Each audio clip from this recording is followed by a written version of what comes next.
Namasté. C'est Maryse, votre diva positive, et je vous souhaite la bienvenue aujourd'hui dans votre capsule de coaching quotidienne où vous devenez une personne positive, une personne enthousiaste, une personne motivée à atteindre vos objectifs. Et pour avoir une bonne santé, c'est important de bien manger, d'avoir un régime qui est varié, qui est plein de fruits, de légumes et aussi de protéines. Donc aujourd'hui, on va voir une belle façon de pouvoir combiner protéines et légumes avec un végé pâté. Et cette recette, lorsque je la fais et que j'invite des gens, lorsque j'ai des invités, tout le monde adore cette recette. C'est une super bonne recette. Les gens sont toujours surpris, impressionnés de savoir que tout est végétarien, que ça goûte bon. Il y a un ingrédient secret que je vais vous présenter qui fait en sorte que ça rajoute énormément de saveur et en même temps de vitamine B12. Donc, je vous en parle très bientôt. Et on va préparer cette recette, c'est un végé pâté. Donc, végé pâté où il va y avoir un peu de farine, il va y avoir carottes, céleri, nous aurons graines de citrouille, graines de tournesol. Donc, on va vraiment avoir une super belle recette. Et on va commencer tout de suite pour que vous fassiez cette recette. Donc, voilà, je vais commencer avec les oignons que je ne vous ai pas parlé. Donc, nous coupons 2 oignons. C'est une recette qui m'a été partagée par un ami végétarien. Je suis super contente qu'il me l'ait partagée parce qu'elle est vraiment, vraiment délicieuse. Et ça donne une grande quantité aussi de végé pâté que vous pouvez congeler si vous voulez. Donc ça, c'est vraiment un plus pour ça. Et l'instruction dans cette recette, c'est d'émincer les oignons. Mais moi, j'utilise mon fameux robot culinaire, donc que j'utilise depuis que Sabrina a 0 ans, avec lequel je faisais les purées lorsqu'elle était bébé. Donc, c'est encore le même robot culinaire pour pouvoir bien mélanger le tout.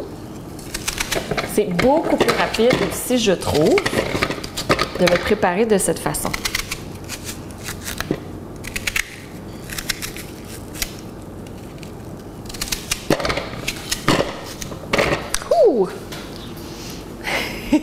Ça fait un peu pleurer. Donc, nous allons partir ceci.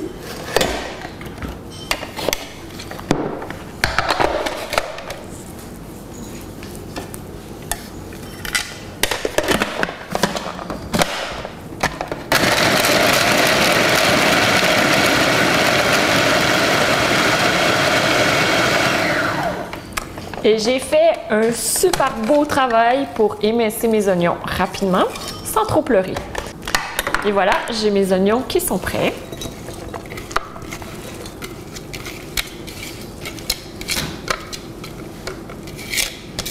Je rajoute aussi 4 carottes. Je vais utiliser la même technique pour couper mes carottes parce que j'adore lorsque c'est rapide. Ça devait être des carottes râpées. Donc, vous le faites comme vous le voulez. Si vous voulez râper vos carottes, vous pouvez le faire. Si vous voulez les passer au robot, allez-y.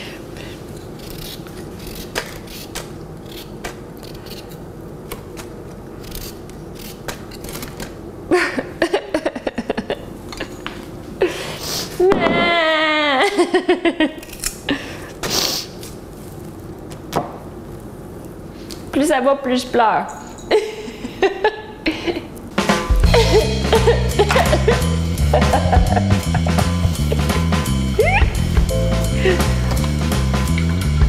Pour les carottes, nous allons faire la même chose.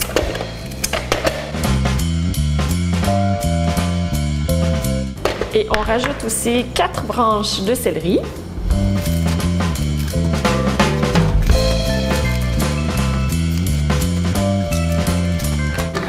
L'idée, c'est d'avoir à peu près la même quantité d'oignons, de carottes et de céleri.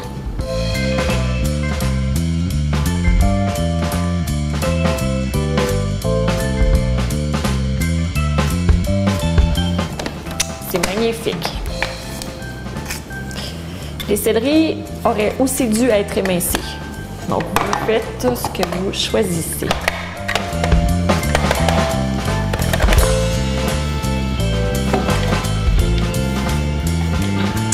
Et nous mettons aussi 2 pommes de terre râpées.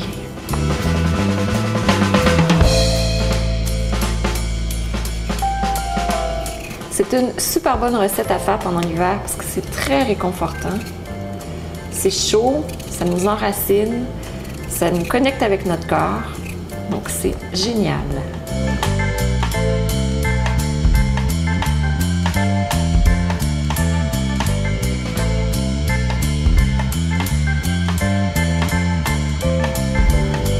Donc là, j'ai tous mes légumes. Je vais maintenant mettre les choses qui sont sèches. Donc, on va commencer par la farine. La farine, c'est 3/4 de tasse. Donc, vous pouvez prendre la farine que vous prenez habituellement, farine de blé entier, c'est très bon. Moi, ce que je fais souvent, c'est un mélange. J'utilise peu de farine, mais lorsque j'en utilise, j'utilise un mélange moitié farine de seigle et moitié farine de riz brun. De cette façon, c'est une farine où il n'y a pas de gluten.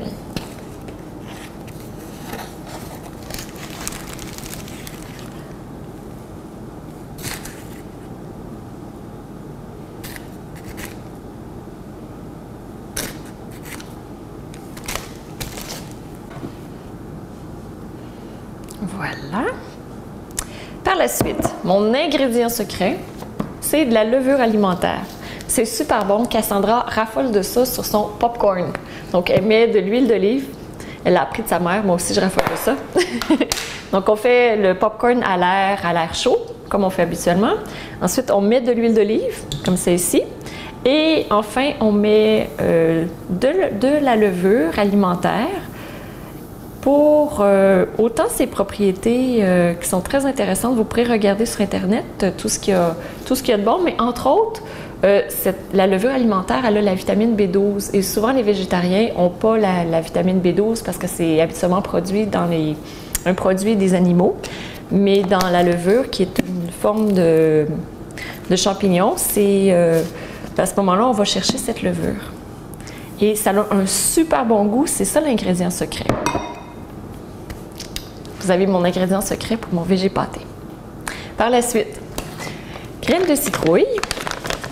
On met une demi-tasse de graines de citrouille et une demi-tasse de graines de tournesol. Et ces graines, on va les moudre. Donc, vous utilisez ce que vous utilisez habituellement pour moudre les grains. Moi, j'utilise un moulin à café. Ce moulin à café n'a jamais vu une graine de café, mais je l'utilise pour moudre les graines comme ça, graines de lin, graines de citrouille, graines de chanvre, toutes les graines. Donc tout ce qui est graines. La cannelle aussi, les bâtons de cannelle, j'utilise pour moudre ça.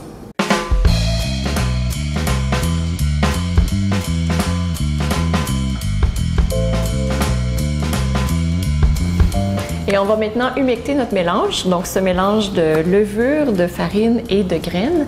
Donc ce qu'on va faire, on va mettre 1/4 de tasse d'eau chaude. Ensuite, on va mettre de l'huile d'olive. On met 1/3 de tasse d'huile d'olive.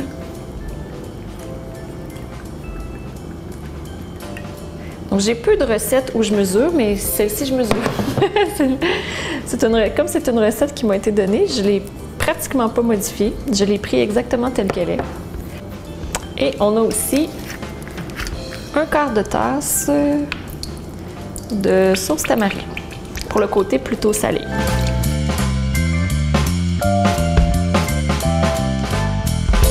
On mélange le tout.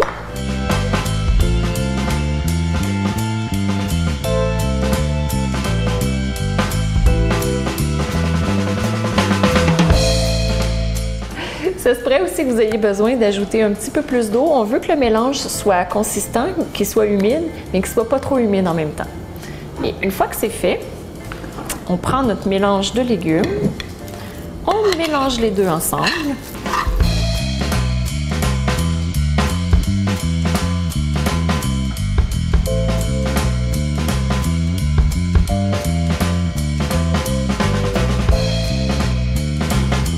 Et notre dernière étape, c'est de le mettre dans un bol, dans un plat, pour que ça puisse aller au four. Vous pouvez le séparer dans 2 moules à pain, si vous en avez, ou encore, moi, j'en ai pas, donc j'ai pris un grand bol qui va bien faire pour ça. On met tout à l'intérieur.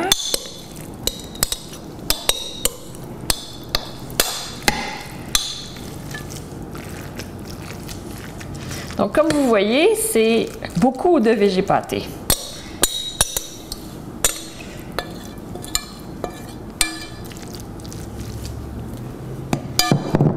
Et on appuie partout.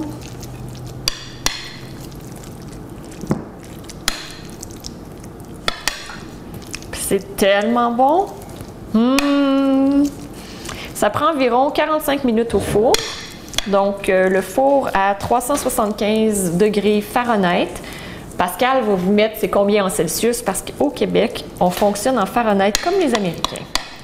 Donc, je sais qu'en France, c'est différent. Et voilà. Et voilà, c'est prêt. C'est prêt pour aller au four à 375 degrés Fahrenheit pendant environ 45 minutes. Et voilà, c'est terminé. Ça fait maintenant 45 minutes que ça cuit. Donc, je vais le sortir. C'est prêt. Ça semble être délicieux. Ça sent tellement bon. Oh! J'ai vraiment hâte de le manger. Vous pouvez le manger chaud comme ça. C'est un délice. On peut en manger facilement un tiers. Juste comme ça quand il est chaud, c'est extraordinaire. Aussi, j'aime beaucoup le manger soit le matin sur des toasts, c'est vraiment délicieux. Donc, j'ai un pain Ézéchiel qui est fait à base de grains germés. C'est magnifique, extraordinaire aussi. Si vous le présentez à des invités, c'est aussi extrêmement délicieux sur des craquelins. Donc voilà, c'était une recette que je voulais vous présenter aujourd'hui pour que vous puissiez explorer peut-être le monde végétarien. Et comme vous voyez dans cette recette, on n'a que des produits végétaux, donc c'est une super belle recette qui en même temps qui est excellente pour notre santé, pour nous nourrir, pour nourrir notre corps, qui est, comme je le disais à un moment donné, c'est excellent pour l'hiver. Donc ça, c'est une belle recette d'hiver.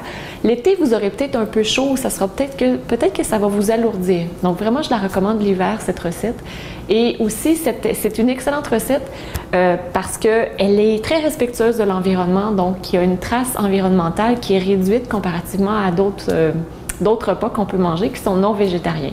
Donc c'est pour ça que je voulais vous la présenter pour que vous ayez des nouvelles ouvertures, que vous fassiez des tests. Vous pouvez essayer la recette. Et votre défi aujourd'hui, c'est plutôt une invitation à l'autonomie, à observer comment vous mangez, ce que vous mangez, comment vous êtes à l'aise avec ce que vous faites au point de vue alimentation et que vous choisissiez en toute conscience ce que vous décidez de continuer par la suite. Donc, il n'y a rien d'obligé, il n'y a rien qui est prescrit. Vraiment, je veux que vous y alliez avec votre conscience, avec ce qui est là pour vous, avec votre environnement familial et que vous puissiez décider et vous responsabiliser. Parce qu'une des choses vraiment importantes, je crois, c'est l'autonomie. C'est de développer son esprit et peu importe ce que les autres disent, c'est à l'intérieur de vous comment vous le sentez. Donc, voilà mon invitation. Et je vous invite à écrire dans les commentaires ci-dessous ce que cette capsule vous aura apporté. Si vous faites la recette, écrivez comment la recette aura été pour vous, quels auront été les commentaires de vos invités ou encore de votre famille. Je vous embrasse, passez une magnifique journée et on se retrouve demain pour une nouvelle capsule de coaching. Namasté!